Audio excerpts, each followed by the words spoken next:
Olá! Glória a Deus pela sua vida. Como que você está hoje? Eu espero que você esteja abençoado, eu espero que você esteja feliz.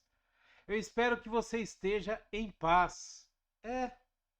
Não importa qual problema você esteja passando, não importa o que esteja acontecendo com você, eu espero que você esteja em paz.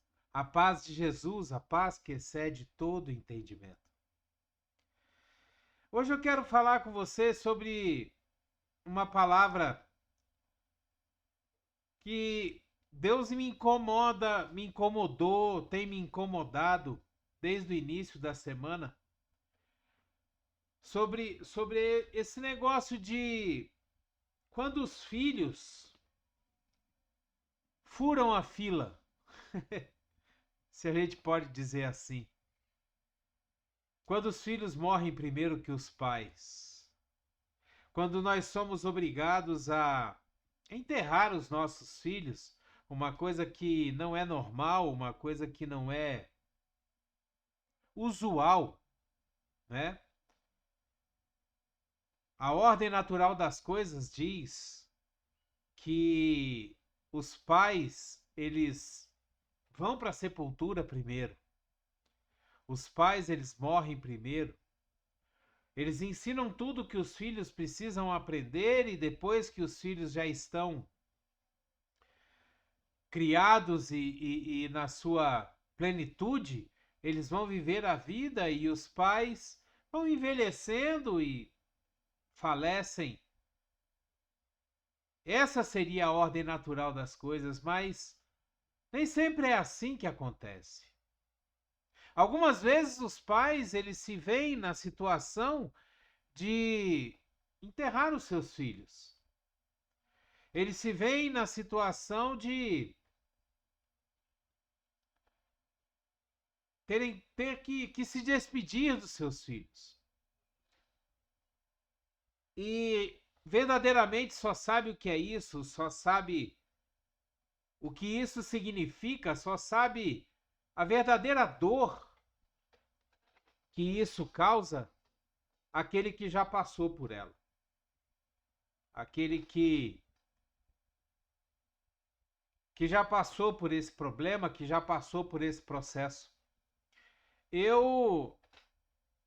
Infelizmente, eu tive que enterrar minha filha com 16 anos de idade, minha filha do primeiro casamento, com 16 anos de idade, por conta de uma overdose de crack, estourou um aneurisma na cabeça dela.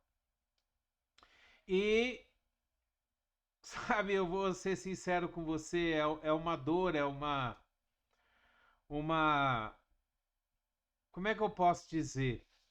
Um sentimento que não passa, não vai embora, nunca.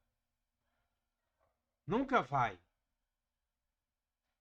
E só Deus para confortar, só Deus para nos levantar, só Deus para nos manter de pé. E o que eu quero passar para vocês hoje é justamente isso, a necessidade de nós estarmos seguros na mão de Deus, a necessidade de nós termos Deus adiante de nós, para que nessas situações Ele nos sustente, Ele nos conforte, porque não existem pessoas que possam nos confortar. Não existem palavras que podem tocar no nosso coração e tirar essa dor, essa tristeza que a gente aprende a conviver com ela.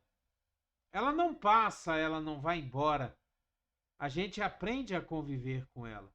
E nós vemos na Bíblia diversos casos que aconteceram dessa forma. Desde o livro de Gênesis até o Novo Testamento, a gente vê casos que os pais tiveram que enterrar os seus filhos, começando por Adão e Eva. Adão e Eva no Éden tiveram 2 filhos, Caim e Abel. E Caim por uma série de motivos, ele acaba matando Abel, matando seu próprio irmão. E eu fico imaginando, a Bíblia não cita, mas eu fico imaginando como que ficou a cabeça de Adão, a cabeça de Eva, quando ela viu, quando notou que o seu filho havia morrido.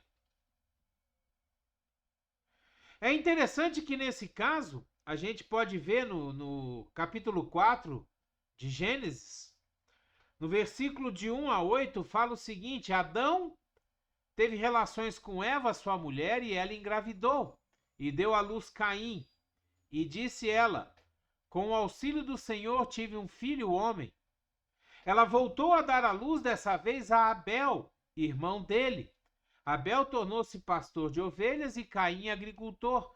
Passado algum tempo, Caim trouxe do fruto da terra uma oferta ao Senhor.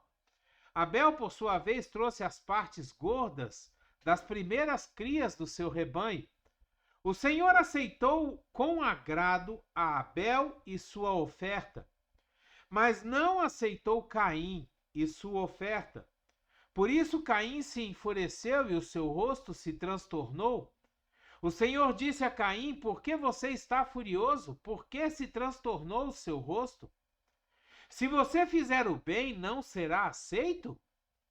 Mas se não o fizer, saiba que o pecado o ameaça à porta. Ele deseja conquistá-lo, mas você deve dominá-lo. Disse, porém, Caim a seu irmão Abel: vamos para o campo. E quando estavam lá, Caim atacou seu irmão Abel e o matou.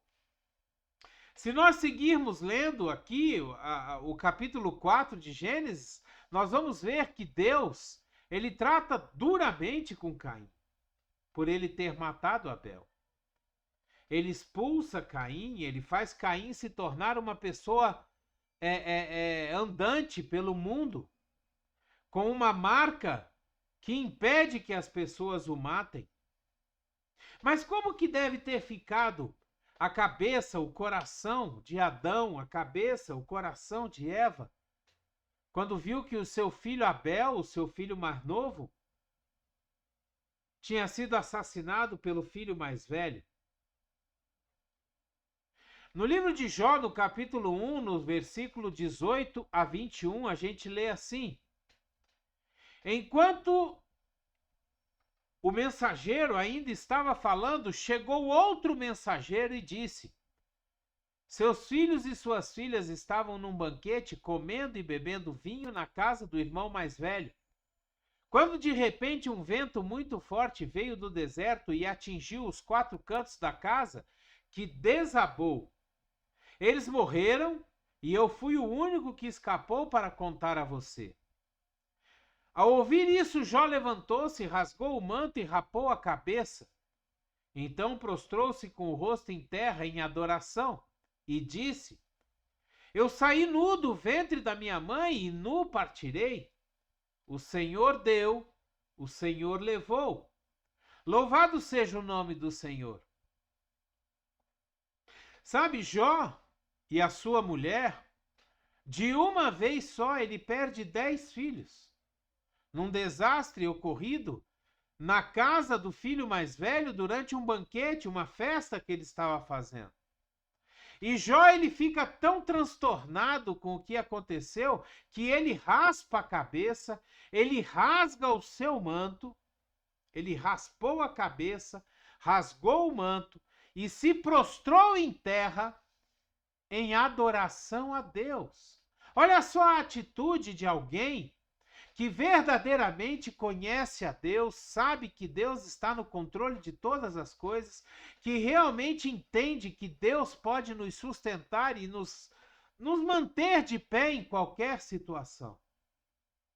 Jó, ele raspa a cabeça, ele rasga o seu manto e ele se prostra em terra em adoração a Deus. E ele fala: eu saí nu do ventre da minha mãe, e eu nu partirei dessa terra. O Senhor deu, o Senhor levou. Louvado seja o nome do Senhor. Essa frase eu usei porque é uma frase que me chama muito a atenção, é uma frase que eu amo muito. Eu usei no enterro da minha filha. Deus deu, Deus levou. Louvado seja o nome do Senhor. Eu usei também no enterro da minha neta, a filha do meu filho, que faleceu pouco tempo depois de nascida por conta de uma má formação.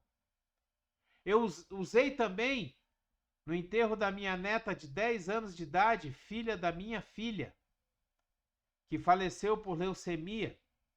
Ou seja, Deus ele sempre nos conforta com a sua palavra. E nós precisamos aprender que quando nós passamos por uma situação devastadora como essa, uma situação que nos pega de frente, uma situação que bate duro, nós precisamos estar firmados na palavra de Deus. Nós precisamos estar firmados naquilo que Deus nos fala, naquilo que Deus nos ensina, naquilo que Deus nos mostra. Porque se não for dessa forma, talvez a gente fique revoltado, talvez a gente fique traumatizado, talvez isso cause um problema muito sério na nossa vida. Nós precisamos nos apegar na palavra de Deus, nós precisamos entender que aquele que é o Senhor dos Senhores também perdeu o seu filho. Aquele que é o Senhor dos Senhores sabe a dor que é perder um filho. A dor que é ver o seu filho sendo enterrado, a dor que é ver o seu filho morto diante de você.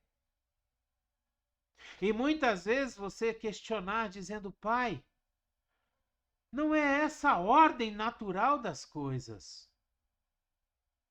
Mas aquele que fez todas as coisas, aquele que criou céus e terra, aquele que nos criou, ele sentiu no seu próprio corpo, no seu próprio coração, na sua própria mente, ele sentiu a dor de ver o seu filho pendurado na cruz do Calvário, pagando o preço pelos pecados das pessoas que estavam condenando a ele.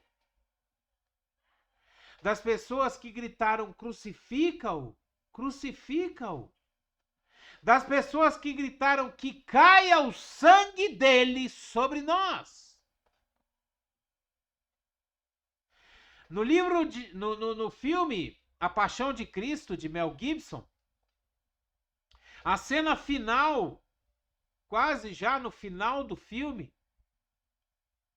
quando a câmera se afasta subindo aos céus, mostra uma lágrima caindo dos céus e batendo na terra, causando um grande terremoto.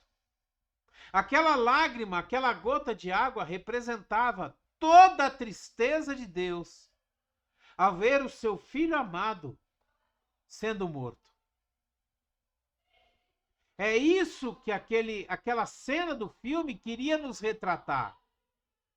Toda aquela tristeza, toda aquela frustração, talvez aquela raiva, não sei, eu que estou dizendo, mas todo aquele sentimento de perda de ver o seu filho ali sendo morto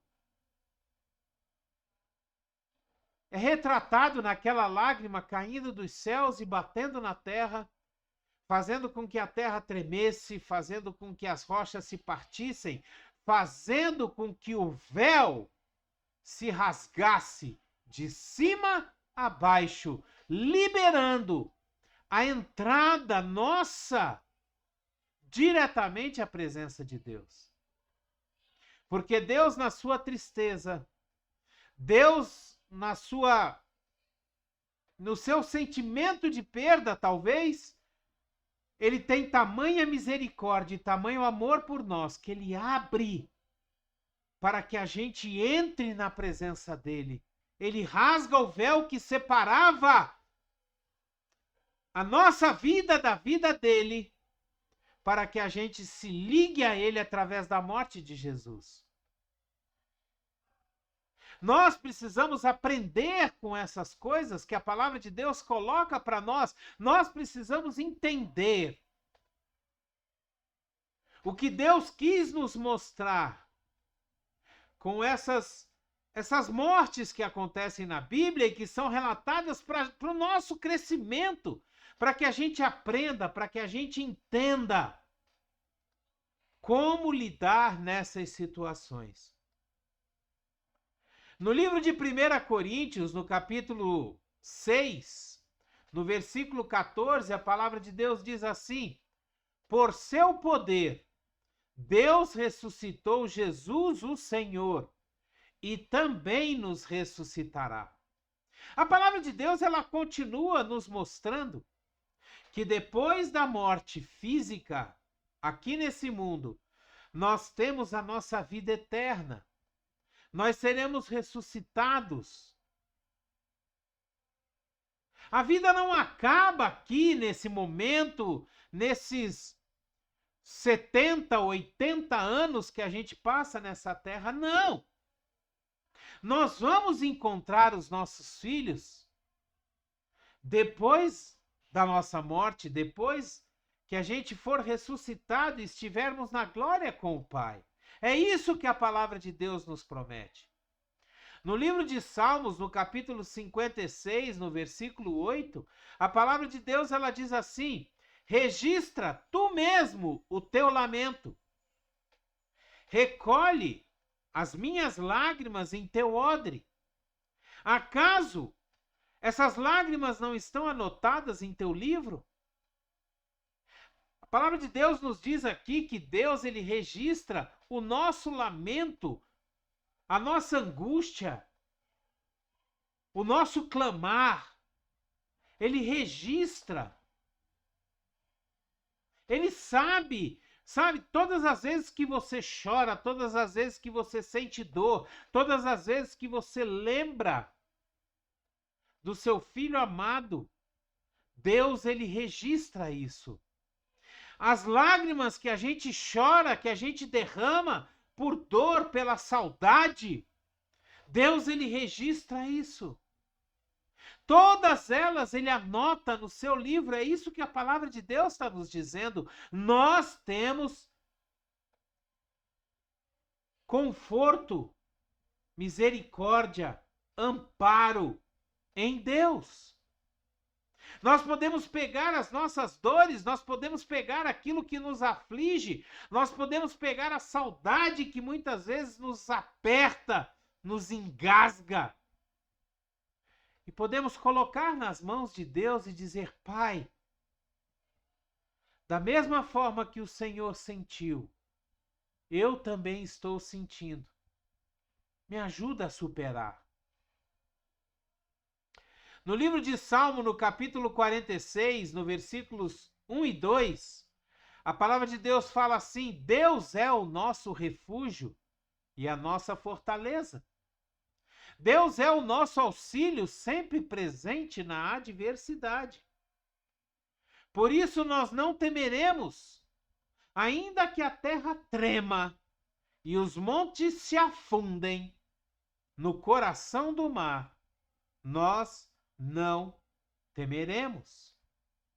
Nós não vamos ser vencidos, nós não vamos nos deixar vencer, porque Deus está conosco, Ele está segurando a nossa mão, Ele está retirando a nossa dor, o nosso sofrimento. É Ele que está nos dizendo: filho amado, eu sei o que você está sentindo, eu sei o que você está passando, eu sei o que você está sofrendo. E eu vou retirar, aliviar o teu fardo, a tua dor. Não é isso que Jesus nos diz? Aquele que está cansado e sobrecarregado, venha a mim. Aprendei de mim, que sou manso e humilde de coração. Tomai o meu fardo, porque o meu fardo é leve, o meu jugo é suave. Quando nós temos o jugo da dor e da saudade sobre a nossa vida, nós devemos levar isso a Jesus, entregar a Ele. Colocar aos pés da cruz e pedir: Senhor, me ajuda, porque eu não consigo sozinho. No livro de Hebreus, no capítulo 4, no versículo 16, a palavra de Deus ela nos diz assim: assim, dessa forma, aproximemo-nos do trono da graça com toda confiança, a fim de recebermos misericórdia e encontrarmos graça que nos ajude no momento da necessidade. Sabe, nós podemos ter confiança que quando nós nos aproximamos do trono da graça, quando nós nos aproximamos do trono de Deus, quando nós nos aproximamos do trono daquele que é todo-poderoso, que é misericordioso, que é compassivo, que conhece as nossas dores, que passou por todas as nossas dores, como sendo homem, porque foi isso que Jesus fez aqui na terra. Durante os 3 anos e meio que ele andou aqui, aliás, durante toda a sua vida, Jesus sofreu, passou por todas as nossas paixões. Passou por todos os nossos sofrimentos, por todas as nossas angústias, para que ele pudesse hoje dizer: eu sei o que você passou. Vinde a mim, eu te aliviarei. No mundo tereis aflições, mas tende bom ânimo, porque eu venci o mundo. No livro de João, no capítulo 14, versículos 16 a 18, a palavra de Deus ela diz assim: e eu pedirei ao Pai, e ele dará a vocês outro conselheiro, para estar com vocês para sempre. O Espírito da verdade, que também é o Espírito Santo de Deus, o mundo não pode recebê-lo porque não o vê e nem o conhece, mas vocês o conhecem, pois ele vive em vocês e estará em vocês. Não os deixarei órfãos, eu voltarei para vocês. Olha a promessa que Jesus nos faz: não os deixarei órfãos, eu voltarei para vocês. E quem que Jesus deixou para estar conosco, para estar dentro de nós, para fazer habitação em nós? Jesus deixa o Espírito Santo que nos conduz, que nos orienta, que intercede por nós, que nos leva a fazer as coisas da forma como Jesus fazia. Nos leva a ter Jesus como exemplo. Nós precisamos, sabe, colocar a nossa vida toda em Jesus. Nós precisamos confiar em Jesus. Nós precisamos confiar em Deus, que está no controle de todas as coisas. Por fim, eu gostaria de falar sobre um rei, o rei Davi, que também teve uma atitude extraordinária quando perdeu o seu filho. Em 2 Samuel, no capítulo 12, versículos 18 a 21, nós lemos assim: 7 dias depois que a criança, o filho dele nasceu, a criança morreu. Os conselheiros de Davi ficaram com medo de lhe dizer que a criança estava morta e comentaram: enquanto a criança ainda estava viva, falamos com ele e ele não quis escutar-nos. Como vamos dizer-lhe que a criança morreu? Ele poderá cometer alguma loucura. Davi, percebendo que os seus conselheiros cochichavam entre si, compreendeu que a criança estava morta e perguntou: a criança morreu? Sim, morreu, responderam eles. Então Davi levantou-se do chão, lavou-se, perfumou-se, trocou de roupa, entrou no santuário do Senhor e o adorou. E voltando ao palácio, pediu que lhe preparassem uma refeição e comeu. Seus conselheiros lhe perguntaram: por que ages assim? Enquanto a criança estava viva, jejuaste, choraste, mas agora que a criança está morta, te levantas e come? E Davi responde para eles: enquanto a criança estava viva, eu jejuei, eu chorei, eu clamei a Deus para que ele curasse a criança. Mas agora que a criança é morta, eu vou a ela, ela não voltará a mim. Então não adianta eu ficar colocando minhas dores, eu ficar colocando as minhas tristezas, eu ficar me condoendo e remoendo por dentro. Ela não vai voltar. Eu vou morrer e vou a ela, mas ela não voltará. Esse é um exemplo maravilhoso, assim como Jó, assim como Adão e Eva.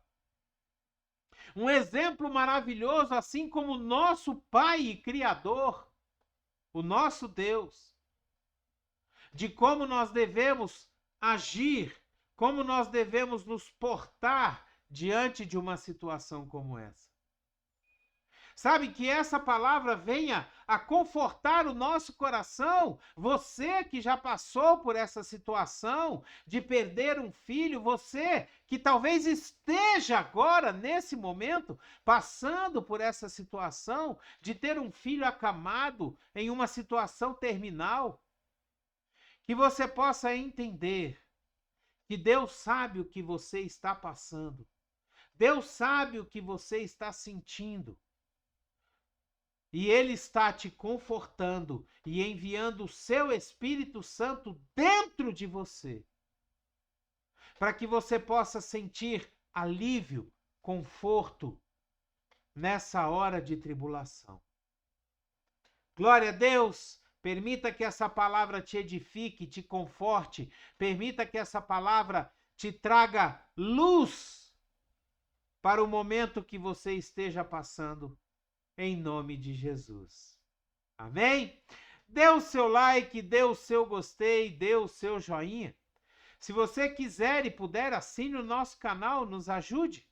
Nos ajude a mostrar para o YouTube que os vídeos aqui postados têm um conteúdo legal, relevante, bacana e que merecem ser distribuídos até os confins da internet para que a palavra de Deus seja plantada, semeada no coração de todos aqueles que ouvirem e virem esse vídeo. Pegue o link dessa palavra e envie para todos os seus contatos e poste nas suas redes sociais. Seja um missionário de Deus. Às vezes você tem uma pessoa que está passando por isso nesse momento. Mande esse vídeo para ela, para que ela possa entender que Deus está no controle de tudo. Amém? Glória a Deus, que a graça e a paz do nosso Senhor Jesus Cristo, o grandioso e infinito amor do Pai, a comunhão e as doces consolações do Espírito Santo estejam sobre a sua vida, sua casa, sua família, aonde quer que você esteja, por onde quer que você vá, que você seja uma bênção, que você plante a palavra de Deus, que você console aqueles que precisam de consolo e leve alívio para aqueles que precisam ser aliviados. Em nome de Jesus. Amém? Glória a Deus. Abreijos para você e até o próximo vídeo.